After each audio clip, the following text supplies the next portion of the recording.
इस वीडियो में भूगोल का प्रथम टॉपिक ब्रह्मांड को कंप्लीट करेंगे। यानी लूसेंट सब्जेक्टिव बुक का भूगोल का प्रथम टॉपिक है ब्रह्मांड। देखिए ये ब्रह्मांड है, ठीक।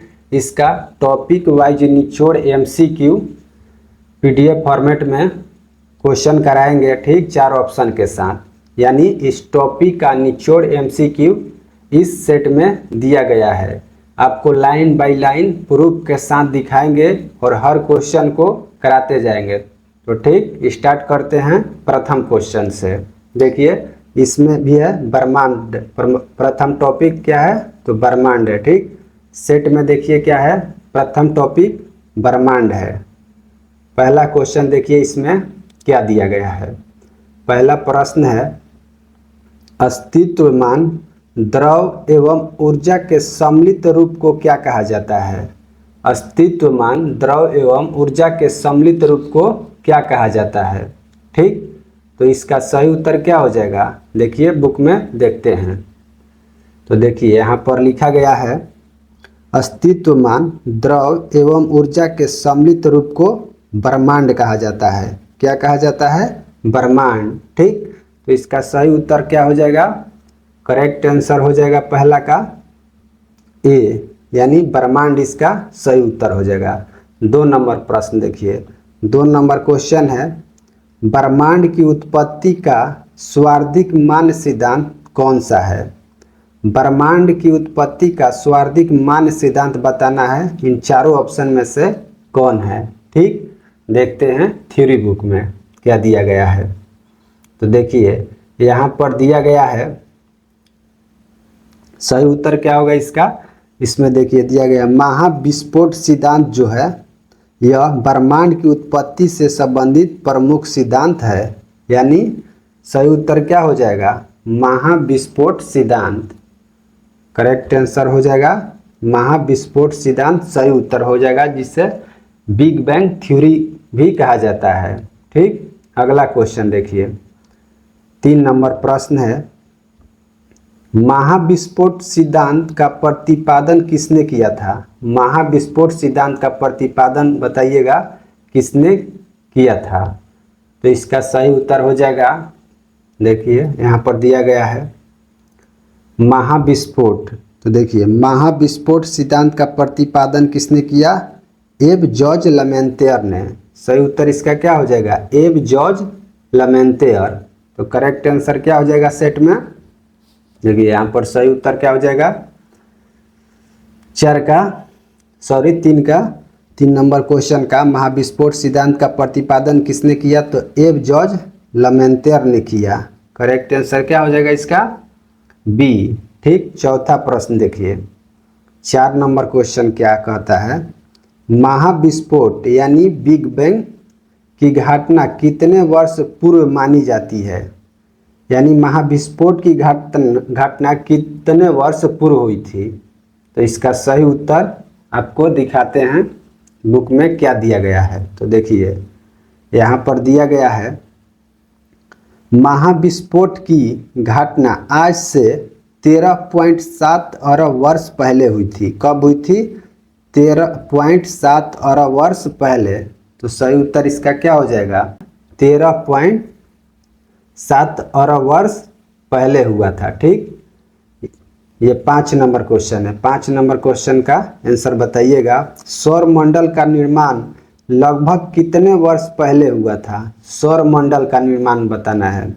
तो सौर मंडल का निर्माण जो है हुआ था, देखिए यहाँ पर दिया गया है, सौर मंडल का निर्माण लगभग 4.6 अरब वर्ष पहले हुआ था। 4.6 अरब वर्ष पहले। सही उत्तर क्या हो जाएगा?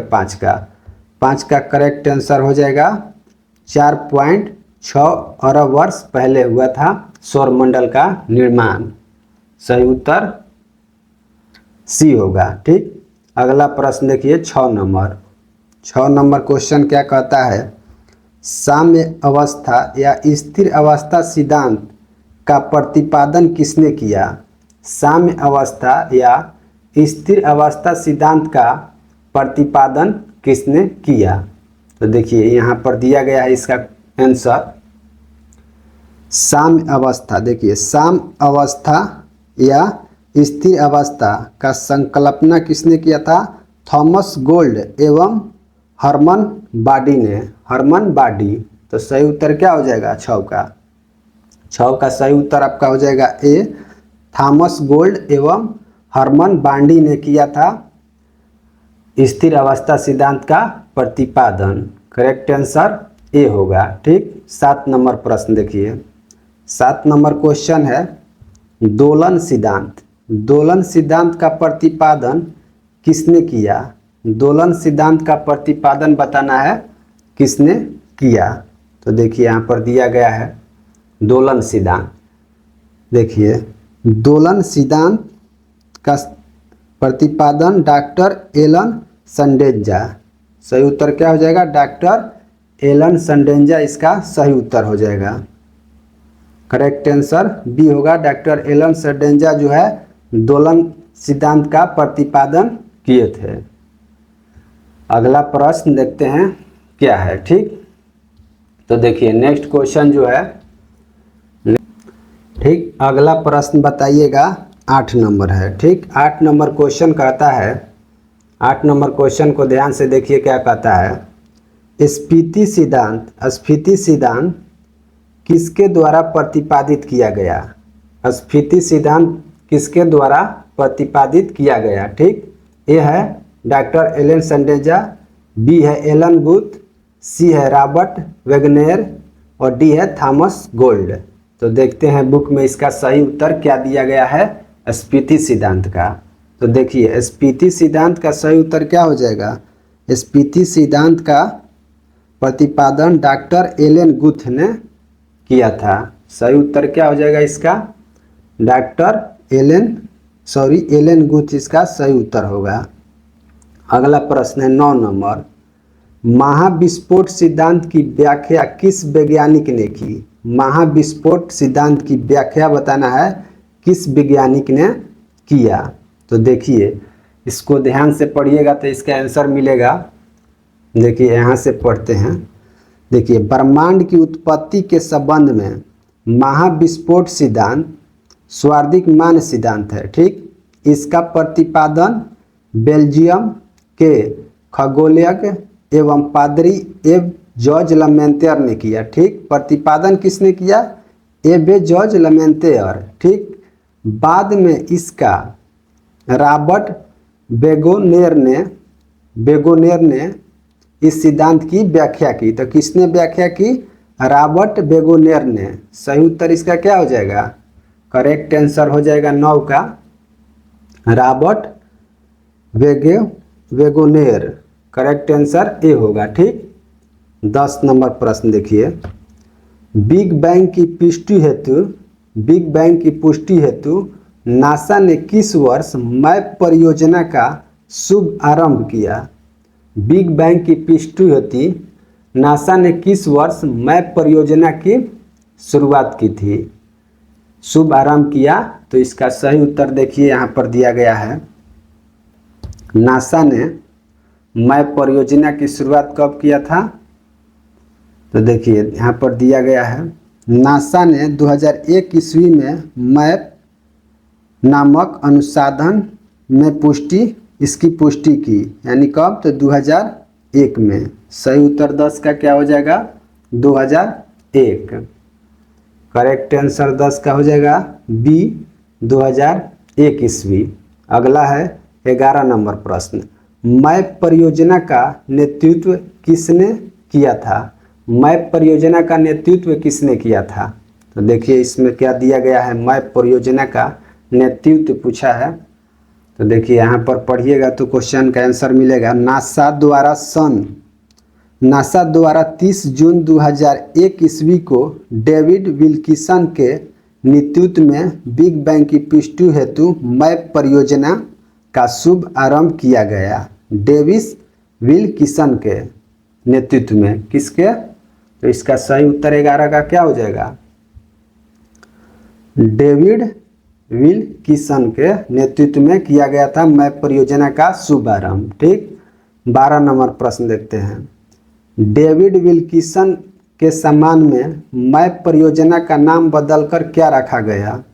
डेविड विल्किसन के सम्मान में मैप परियोजना का नाम बदलकर क्या रखा गया? तो इसका नाम बदलकर क्या रख दिया गया? तो उन्हीं के नाम पर रखा गया था। यहाँ पर आप देख सकते हैं, देखिए यहाँ पर दिया गया इसका आंसर 11 फरवरी 2013 ईस्वी को इस आधार पर नासा ने ब्रह्मांड की आयु 13.7 अरब वर्ष निर्धारित करने की घोषणा की। डेविड विल्किसन की सितंबर 2002 ईस्वी के निधन के पश्चात उनके सम्मान में मैप उपग्रह का नाम 11 फरवरी 2003 ईस्वी को विल्किसन माइक्रोवेव एनिसोट्रॉपी प्रोब रखा गया। सही उत्तर क्या हो जाएगा? डब्ल्यू मैप यानी विल्किसन मैप। करेक्ट आंसर क्या हो जाएगा? 12 का हो जाएगा सही उत्तर विल्किसन मैप रखा गया। ठीक, 13 नंबर प्रश्न अब देखते हैं। नासा ने ब्रह्मांड की आयु 13.7 अरब वर्ष किस वर्ष घोषित की थी? नासा ने ब्रह्मांड की आयु 13.7 अरब वर्ष किस वर्ष घोषित किया था? तो इसका सही उत्तर क्या हो जाएगा? 2013 ईस्वी में घोषित किया था। ठीक, 11 फरवरी 2013। करेक्ट आंसर क्या हो जाएगा? 13 का सही उत्तर आपका हो जाएगा सी, 2013 को किया था। 11 फरवरी 2013 को 13.7 अरब वर्ष इसका आयु बताया गया था। ठीक, 14 नंबर प्रश्न देखिए। 14 नंबर क्वेश्चन है, भूवैज्ञानिक समय का सबसे बड़ा खंड कौन सा है? भूवैज्ञानिक समय का सबसे बड़ा खंड बताना है, कौन सा है? तो इसका सही उत्तर हो जाएगा भूवैज्ञानिक। देखिए यहाँ पर दिया गया है भूवैज्ञानिक काल। ठीक, तो भूवैज्ञानिक समय में सबसे बड़े खंड को इयोन कहते हैं। क्या कहा जाता है? इयोन। तो इसका करेक्ट आंसर क्या हो जाएगा? 14 का सही उत्तर हो जाएगा डी, इयोन है। सबसे बड़ा खंड कौन है? तो इयोन है। ठीक, 15 नंबर प्रश्न देखते हैं। 15 नंबर क्वेश्चन है, भूवैज्ञानिक समय का सही क्रम कौन सा है? भूवैज्ञानिक समय का सही क्रम बताना है, इनमें से कौन होगा? तो ठीक, तो इसका आंसर देखते हैं क्या होगा। देखिए यहाँ पर दिया गया है, पहले ईयान होगा, फिर उसके बाद महाकल्प, फिर उसके बाद क्या हो जाएगा? कल्प, कल्प के बाद युग और युग के बाद काल। तो इसका करेक्ट आंसर क्या हो जाएगा? तो इसका सही उत्तर हो जाएगा बी, इयोन, महाकल्प, कल्प, युग और काल। करेक्ट आंसर इसका बी हो जाएगा। ठीक, आपको 15 क्वेश्चन प्रूफ के साथ लूसेंट के भूगोल के ब्रह्मांड टॉपिक को लाइन बाय लाइन दिखा दिए। ठीक, और 15 से अब जितने भी क्वेश्चन हैं उसको तेज़ी से करा रहे हैं, यानी अगर हर क्वेश्चन को प्रूफ के साथ दिखाएंगे तो वीडियो बहुत लंबा हो जाएगा और ज़्यादा समय भी लगेगा। इसलिए अब केवल क्वेश्चन और आंसर को लाइन बाय लाइन करा रहे हैं। ठीक, अगर आपके पास ये बुक है लूसेंट, तो इसको ब्रह्मांड को निकाल लीजिएगा टॉपिक और उसके बाद इस वीडियो को देखिएगा। ठीक, लाइन बाय लाइन क्वेश्चन आपको देखने को मिलेगा। या पहले इस टॉपिक को आप पढ़ लीजिएगा, उसके बाद इस वीडियो को देखिएगा और कमेंट में बताइएगा कि कितना क्वेश्चन आपसे सही हुआ। ठीक, इससे आपका रिवीजन हो जाएगा। तो ठीक, स्टार्ट करते हैं। और देखिए, आपको लूसेंट सब्जेक्टिव बुक मात्र 45 दिन में कंप्लीट करना है। तो सेल्फ स्टडी प्रो बैच के साथ जुड़ जाइए। उसमें लूसेंट को मात्र 45 दिन में कंप्लीट कराया गया है, यानी उसमें 3 तरह का टेस्ट अपलोड है, पीडीएफ टेस्ट, ओएमआर टेस्ट और ऑनलाइन टेस्ट। आपको डेली टारगेट बताया गया है कि इतना टॉपिक आपको पढ़ना है, उसके बाद उसका टेस्ट देना है। ठीक, ऐसे आप 45 दिन करते हैं तो लूसेंट का इतिहास से लेकर बीबी तक जितने भी टॉपिक हैं मात्र 45 दिन में कंप्लीट रिवीजन कर लीजिएगा। अगर एक बार रिवीजन करते हैं तो 50% क्वेश्चन आपको दिमाग में सेट हो जाएगा। ठीक, दोबारा रिवीजन करिएगा तो 70 से 75 हो जाएगा। ठीक, 2 से 3 बार रिवीजन कीजिएगा, लूसेंट आपको कंप्लीट हो जाएगा। ठीक, तो अगला क्वेश्चन में बढ़ते हैं 16 नंबर। ठीक, अब आपको क्वेश्चन और आंसर केवल कराएंगे।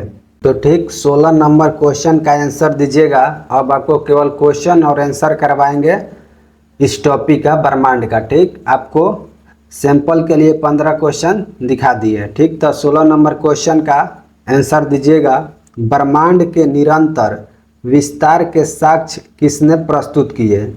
ब्रह्मांड के निरंतर विस्तार के साक्ष्य किसने प्रस्तुत किए? तो इसका सही उत्तर हो जाएगा एडविन हबल। एडविन हबल ने 1929 ईस्वी में प्रस्तुत किया था ब्रह्मांड के निरंतर विस्तार के साक्ष्य। ठीक, अगला प्रश्न है, ब्रह्मांड के विस्तार के साक्ष्य में कौन सी परिघटना शामिल है? इन चारों में से ब्रह्मांड के विस्तार के साक्ष्य में कौन सी परिघटना है जो शामिल है? तो इसका सही उत्तर हो जाएगा, करेक्ट आंसर बताइएगा कमेंट में अगर आप जानते हैं इसका आंसर। तो इसका करेक्ट आंसर ए हो जाएगा रेड शिफ्ट। रेड शिफ्ट इसका सही उत्तर हो जाएगा।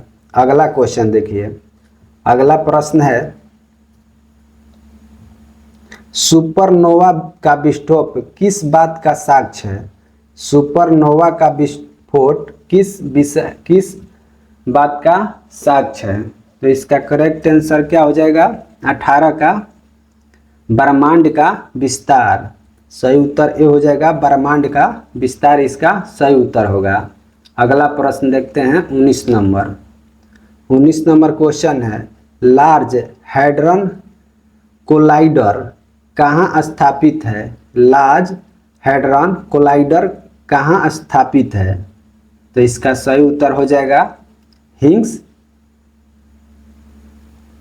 19 क्वेश्चन है, लार्ज हैड्रन कोलाइड कहाँ स्थित है? तो इसका सही उत्तर हो जाएगा जेनेवा स्विट्जरलैंड। सही उत्तर क्या हो जाएगा? सी, स्विट्जरलैंड इसका करेक्ट आंसर हो जाएगा। 20 नंबर प्रश्न देखिए, LHC का प्रयोग किस वर्ष किया गया था? यानी लार्ज हाइड्रन कोलाइडर का प्रयोग किस वर्ष किया गया था? तो इसका प्रयोग किया गया था 2010 में। सही उत्तर क्या हो जाएगा? 2010। अगला क्वेश्चन देखिए, LHC प्रयोग में किस कण की खोज का प्रयास किया गया? यानी लार्ज हैड्रन कोलाइडर प्रयोग में किस कण की खोज का प्रयास किया गया? तो इसका सही उत्तर हो जाएगा हिग्स बोसॉन कण का खोज का प्रयास किया गया था। सही उत्तर बी हो जाएगा। अगला है 22 नंबर प्रश्न। 22 नंबर प्रश्न है, हिग्स बोसॉन को किस नाम से जाना जाता है? हिग्स बोसॉन को किस नाम से जाना जाता है? तो इसका सही उत्तर हो जाएगा गॉड पार्टिकल। इसका करेक्ट आंसर बी हो जाएगा। इसी कण के वजह से ब्रह्मांड की हर चीज अस्तित्व में आई और उन्हें वजन भी मिला, हिग्स बोसॉन के कारण। ठीक, अगला क्वेश्चन देखिए, CERN ने हिग्स बोसॉन से मिलता जुलता कण किस वर्ष खोजा? अगला प्रश्न का आंसर बताइएगा। CERN ने हिग्स बोसॉन से मिलता जुलता कण किस वर्ष खोजा? तो किस वर्ष खोजा था? सही उत्तर हो जाएगा 2012 को, यानी 4 जुलाई 2012 को मिलता जुलता कण खोजा था हिग्स बोसॉन से। ठीक, अगला है प्रश्न, गॉड पार्टिकल की अवधारणा किस वैज्ञानिक ने प्रस्तुत की? गॉड पार्टिकल की अवधारणा किस वैज्ञानिक ने प्रस्तुत की? तो इसका सही उत्तर क्या हो जाएगा? हिग्स। हिग्स इसका सही उत्तर हो जाएगा। हिग्स इसका करेक्ट आंसर हो जाएगा। ब्रिटिश विज्ञानी पीटर हिग्स ने 1964 में लिखा था, यानी प्रस्तुत किया था। अगला है प्रश्न, हिग्स की अवधारणा किस भारतीय वैज्ञानिक के सिद्धांत पर आधारित है? हिग्स की अवधारणा जो है किस भारतीय वैज्ञानिक की सिद्धांत पर आधारित है? तो इसका करेक्ट आंसर हो जाएगा 25 का सत्येंद्र नाथ बोस की अवधारणा पर आधारित है। अगला प्रश्न है, ब्रह्मांड का अनुमानित व्यास कितना है? ब्रह्मांड का अनुमानित व्यास बताइएगा कितना है? तो ब्रह्मांड का अनुमानित व्यास है 10 के पावर 8 प्रकाश वर्ष। 10 के पावर 8 प्रकाश वर्ष हो जाएगा। सही उत्तर बी होगा, यानी 10 करोड़ प्रकाश वर्ष होगा। प्रकाश वर्ष सही उत्तर क्या हो जाएगा इसका? बी। ठीक, अगला प्रश्न देखिए और उसका आंसर दीजिएगा। अगला जो क्वेश्चन है 27 नंबर प्रश्न है। 27 नंबर क्वेश्चन है, ब्रह्मांड में अनुमानित कितनी मंदाकिनियां हैं, यानी गैलेक्सीज है। 27 नंबर क्वेश्चन है, ब्रह्मांड में अनुमानतः कितनी मंदाकिनियां हैं? तो इसका करेक्ट आंसर क्या हो जाएगा 27 का? 100 अरब। सही उत्तर इसका हो जाएगा सी, 100 अरब। अगला जो क्वेश्चन है, अगला क्वेश्चन का आंसर दीजिएगा, प्रत्येक मंदाकिनी में अनुमानतः कितने तारे होते हैं? नेक्स्ट प्रश्न है, प्रत्येक मंदाकिनी में अनुमानतः कितने तारे होते हैं? तो तारों की जो संख्या होती है 100 अरब, यानी ब्रह्मांड में अनुमानतः 100 अरब मंदाकिनियां हैं, लेकिन मंदाकिनियों में अनुमानतः कितने तारे हैं? तो 100 अरब। सही उत्तर हो जाएगा सी। अगला प्रश्न बताइएगा, 29 नंबर प्रश्न है, हमारी पृथ्वी की मंदाकिनी कौन सी है? हमारी पृथ्वी की मंदाकिनी बताना है, इन चारों में से कौन सी है? तो इसका सही उत्तर हो जाएगा बी, आकाश गंगा, जिसे मिल्की वे कहा जाता है। यानी रात के अंधेरे में आसमान में जो दूधिया नदी जैसी पट्टी दिखाई देती है वही हमारी आकाश गंगा है, यानी मिल्की वे। ठीक, नेक्स्ट प्रश्न देखिए 30 नंबर, आकाश गंगा को सबसे पहले किसने देखा था? आकाश गंगा को सबसे पहले किसने देखा था? तो इसका करेक्ट आंसर हो जाएगा गैलीलियो ने आकाश गंगा को सबसे पहले देखा था 1610 ईस्वी में। कब देखा था? 1610 ईस्वी में, और अपने खुद की बनाई हुई दूरबीन से देखा था। ठीक, नेक्स्ट क्वेश्चन देखिए, निहारिका नेबुला को किस नाम से जाना जाता है? निहारिका यानी नेबुला को किस नाम से जाना जाता है? तो इसे ब्रह्मांडीय नसरी के नाम से भी जाना जाता है, ब्रह्मांडीय नसरी। ठीक, नेक्स्ट क्वेश्चन है, निहारिका में मुख्य रूप से कौन सी गैस पाई जाती है? निहारिका में मुख्य रूप से कौन सी गैस पाई जाती है? इसका सही उत्तर दीजिएगा। ठीक, तो इसका सही उत्तर हो जाएगा हाइड्रोजन और हीलियम। हाइड्रोजन और हीलियम निहारिका में मुख्य रूप से गैस पाई जाती है, जो कि हल्की गैस है। निहारिका बनने के मुख्य कारण क्या है? निहारिका बनने का मुख्य कारण बताइएगा क्या है? तो निहारिका बनने का मुख्य कारण है ब्रह्मांड की उत्पत्ति और सुपरनोवा विस्फोट। सही उत्तर होगा ब्रह्मांड की उत्पत्ति और सुपरनोवा विस्फोट के कारण निहारिका बनने का मुख्य कारण है। अगला है 34 नंबर क्वेश्चन है। 34 नंबर प्रश्न देखिए, वेल और कर्क किसके उदाहरण है? वेल और कर्क जो है यह किसके उदाहरण है? तो ये सुपरनोवा निहारिका का उदाहरण है, सुपरनोवा निहारिका। सही उत्तर हो जाएगा। उत्सर्जन निहारिका कैसी होती है? उत्सर्जन निहारिका बताइएगा कैसी होती है? तो उत्सर्जन निहारिका जो है ये होती है सबसे सुंदर और रंग बिरंगी। उत्सर्जन निहारिका जो है सबसे सुंदर और रंग बिरंगी होती है, इस कारण इसे अंतरिक्ष की दिवाली जैसी कहा जाता है। ठीक, अगला है 36 नंबर। कौन सी निहारिकाएं तारों के प्रकाश को परावर्तित करती है? कौन सी निहारिकाएं तारे के प्रकाश को परावर्तित करती है? तो इसका करेक्ट आंसर क्या हो जाएगा? परावर्तक निहारिका, यानी परिवर्तक निहारिका। इसका कोई अपना प्रकाश नहीं होता। ठीक, ये पास वाले तारे की रोशनी से ऐसे चमकती है जैसे शीशे पर टॉर्च मारने पर शीशा चमकता है। ठीक, तो इसका सही उत्तर ए हो जाएगा, परावर्तक निहारिका। ठीक, नेक्स्ट क्वेश्चन देखते हैं 37 नंबर। 37 नंबर क्वेश्चन देखिएगा। 37 नंबर प्रश्न है, श्याम निहारिकाएं क्यों दिखाई देती है? श्याम निहारिकाएं क्यों दिखाई देती है? तो ये क्यों दिखाई देती है, तो इसका करेक्ट आंसर क्या हो जाएगा? सही उत्तर होगा अपने, देखिए, अपने पीछे से आने वाले प्रकाश को रोकने के कारण। अपने पीछे से आने वाले प्रकाश को रोकने के कारण श्याम निहारिकाएं दिखाई देती है। ठीक, अगला है 38 नंबर प्रश्न है, ग्रहीय निहारिकाओं का निर्माण कब होता है? ग्रहीय निहारिकाओं का निर्माण कब होता है? तो इसका जो निर्माण होता है जब एक सामान्य तारा लाल दानव बनकर अपने बाहरी तह उत्सर्जित करता है, तो अब बनता है ग्रहीय निहारिका का निर्माण होता है। अगला है क्वेश्चन 39 नंबर, आरियन नेबुला किसके लिए प्रसिद्ध है?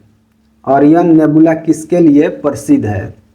तो इसका सही उत्तर हो जाएगा ए, सबसे शीतल और चमकीले तारों का समूह के कारण आरियन नेबुला प्रसिद्ध है। करेक्ट आंसर हो जाएगा ए। ठीक, ये हमारी आकाशगंगा की सबसे मशहूर आरियन नेबुला है।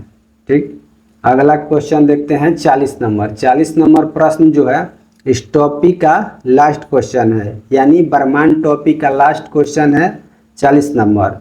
ये छोटा टॉपिक था, इसमें ज़्यादा क्वेश्चन, जितना भी क्वेश्चन एग्जाम के दृष्टि से बनने वाला था उसको इस सेट में हम बना दिए हैं, ऐड कर दिए हैं। ठीक, तो 40 नंबर प्रश्न देखिए क्या कहता है, परावर्तन निहारिका का उदाहरण कौन सा है? परावर्तन निहारिका का उदाहरण बताइएगा, इनमें से कौन सा हो जाएगा? तो इसका सही उत्तर हो जाएगा, राइट आंसर सी हो जाएगा, प्लेइडेस निहारिका। प्लेइडेस निहारिका जो है परावर्तन निहारिका का उदाहरण है। ठीक, इसे 7 बहनों का तारा समूह भी कहा जाता है। ठीक, तो आपको ब्रह्मांड टॉपिक को कंप्लीट करा दिए। अगर इस 40 क्वेश्चन में से आपको कितना सही हुआ कमेंट में बताइएगा। अगर आप इस टॉपिक को ब्रह्मांड नहीं पढ़े हैं तो एक बार पढ़ लीजिएगा थ्योरी बुक, यानी इस बुक को, लूसेंट बुक को पढ़ लीजिएगा, ब्रह्मांड टॉपिक को। उसके बाद इस वीडियो को देखिएगा कि आपको इस ब्रह्मांड में टोटल कितना क्वेश्चन सही हो रहा है। ठीक, अगला जो टॉपिक है सौर मंडल है। ठीक, सौर मंडल, तो अगले वीडियो में सौर मंडल का निचोड़ MCQ 4 ऑप्शन के साथ कराएंगे, तो सौर मंडल को पढ़ लीजिएगा नेक्स्ट टॉपिक के लिए। ठीक, तो मिलते हैं नेक्स्ट टॉपिक के साथ, सौर मंडल। अगर आप चैनल पे नए हैं तो चैनल को सब्सक्राइब कर लीजिए और वीडियो को लाइक कर दीजिए और कमेंट में बताइए कि ये टॉपिक आपको कैसा लगा।